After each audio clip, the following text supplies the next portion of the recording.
Isa na namang kathang isip dahil Halloween ngayon, kailangan ang mga tema ng ating mga video. Yan yung mga pakathang isip. Charot. Gawin niyo ito sa baboy. Kung meron kayong ribs, mas maganda. Pero dahil walang ribs, itong pigi na ito ay in-slice ko lang siya ng pahaba. At nilagyan ko siya ng asin at paminta on both sides. And then, let it be, let it be, let it be. Ibig sabihin, ng let it be, let it be, let it be ay marination in your imagination. Hindi, charot. I-marinate niyo siya ng medyo matagal-tagal bago kayo maghapunan. Kasi ako, nagpiprepare ako ng hapunan. So, ito minarinate ko ng tanghali. Ito ng asin lang.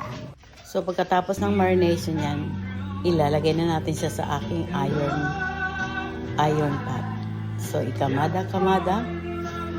Pagkatapos mong ikamada, ilinya mo siya.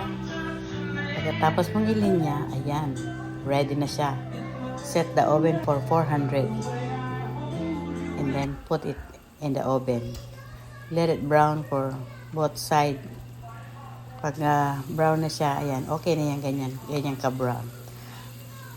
This is the mixture of garlic powder, ketchup, 1 tablespoon of sugar, barbecue sauce, and sweet chili sauce. Then we will add soy sauce.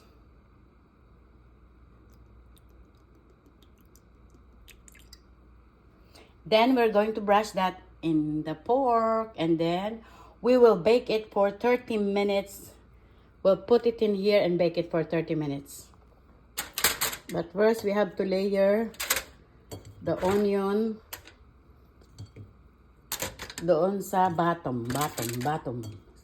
Bottom is doon sa ilalim. Ayan, yan.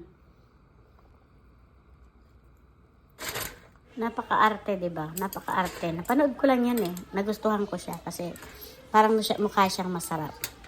So, ayan. Ilagay na natin siya dyan. Tapos, pag nalagay na natin siya lahat,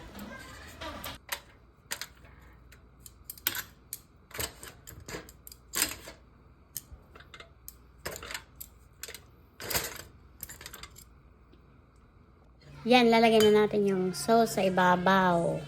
Lalagyan natin lahat yung sauce na yan, tapos i-bake natin siya for 400 nga, na mga 30 minutes or more, hanggang siya ay malambot na malambot. Ang sarap.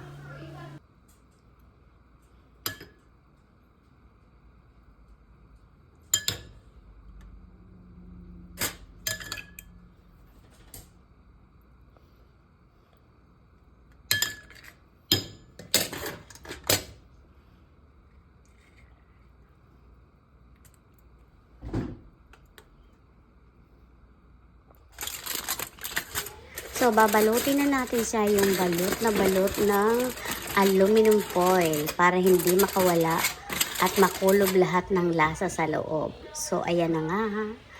At makalipas ang ilang.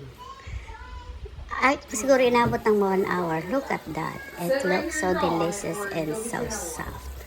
So, I hope you like this video. Thank you for watching, guys.